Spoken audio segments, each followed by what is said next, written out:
Hi folks, Jeff Jones. I'm at the Wondershare farm today. That's Winslow, and I bought a new product here with a very specific purpose. I bought a Worx JawSaw, and I bought this with one goal in mind, and that was to cut grapevine and bittersweet vine. We have a lot of gas chainsaws, pole pruners that are gas, but the thing about grapevine is when you go to put your saw up against it, it tends to move away from the saw and you end up kind of chasing it around. And I saw this online and I said, man, I bet that would be good for vine because you could grab it and give it a cut. So I'm going to try to get some close up on some vine cutting this, and afterwards I'll let you know what my impression of it is. Okay guys, I know this vine doesn't exist everywhere in the country, the United States that is, but up here in the Northeast it's very prevalent. There's two types of vine that we deal with are bittersweet. The ornamental variety is invasive species. I think it was brought here in the 1800s. And the other is wild grape. And to be honest, I'm not sure the origins of wild grape, but they're both very destructive to trees. And you need to, if you have a wood lot, you'd like to keep it healthy, you need to go in there and tackle them and see if you can't set them back a little bit. So, alright, I'm going to go ahead and try and cut a couple of these guys. I'll show you what the JawSaw is. And the reason why I wanted to get the JawSaw is I like cutting the vine off about 5-6 feet above the ground because you don't want to leave vine hanging. You could cut it just at ground level, but then next year a new vine will actually climb up that vine you cut. So I like to give it about 5-6 feet of clearance so that the new vines, and there will be new vines, don't have such easy access to going up the tree. So alright, so here we'll just try to get some footage of cutting some of these guys.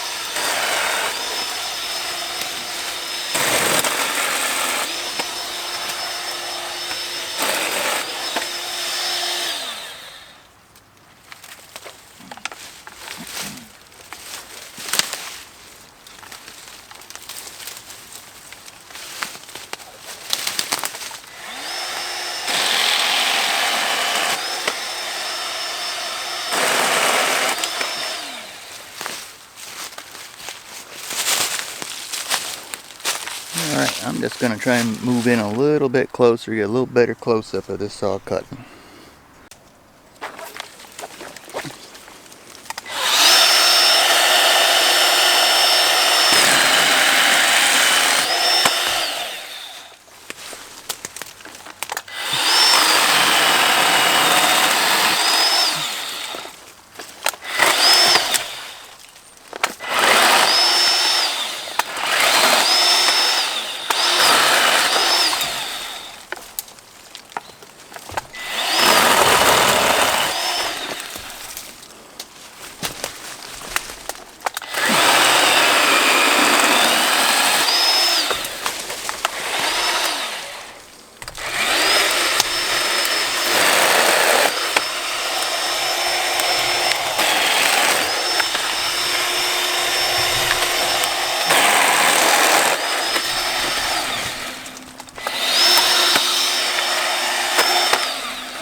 Okay, so I gotta say, I think it does exactly what I wanted it to as far as cutting the vine. And another good thing is that, of course, you want to cut the vine again at ground level.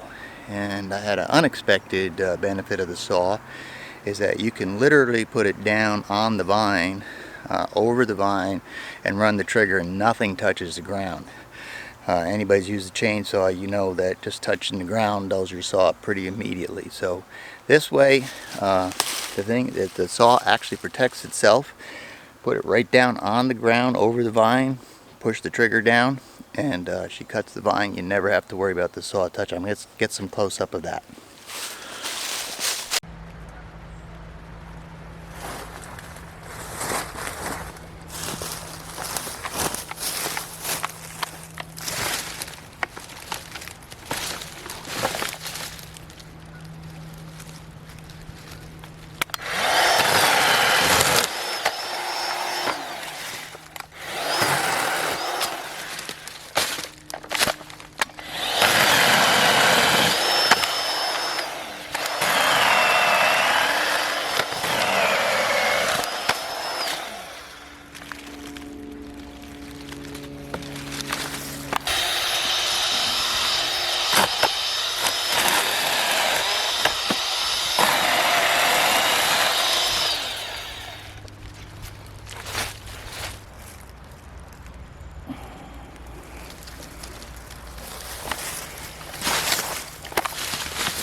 Hey guys, Jeff Jones, and I'm here with the wrapping up with the Worx JawSaw. I'm standing in front of the 2 trees I just cut. It's the next day. My battery conked out on me, so I'm back here the second day. Just saying that this worked out to be a good investment. I'm very happy with it. It did exactly what I wanted it to as far as cutting the vine. It was easy to grab a hold of those vines, even the hanging ones. The only downside, well, couple things that I would say, is that the 2 amp battery, it only lasts about 30 minutes running, and if you got a lot of work to do, which I do, I would definitely recommend buying the Bear tool, the 2 4 amp batteries, and the fast charger. This little 2 amp battery takes 5 hours to recharge, so obviously you can't have any kind of a productive day if you do 30 minutes of work and then the battery takes 5 hours to recharge. That was a real big disappointment. You know, you think of your power tool batteries, even the 2 amp ones, the 2 amp hour ones recharge you know, in an hour or so, but this battery takes 5 hours to charge. I would not recommend buying that battery or the slow charger. The only other thing, and it's a pretty minor issue, is that the clean out tool here is kind of small, and if you're cutting up high overhead, this gets clogged up pretty easy. And I actually had the chain pop off a couple times because the drive sprocket area got so loaded up with material. That's easily rectified. All you gotta do is just, you know, hold the saw up like this and make a couple of downward cuts with it. It cleans right out, so that's not a big issue. Just you need to be aware of it. Like I say, this little chip shoot here is not really big enough for all the stuff to come out of when you're working overhead. Other than that, Worx JawSaw, I have to say, very pleased with the tool. I definitely plan on getting the battery upgrade, and I'm actually going to call the company and complain a little bit about how long the 2 amp battery lasts and how long it takes to, maybe they'll do something for me, give me a refund on the battery and charger. Anyway, as I said, very happy with it. Just looking to make a few improvements.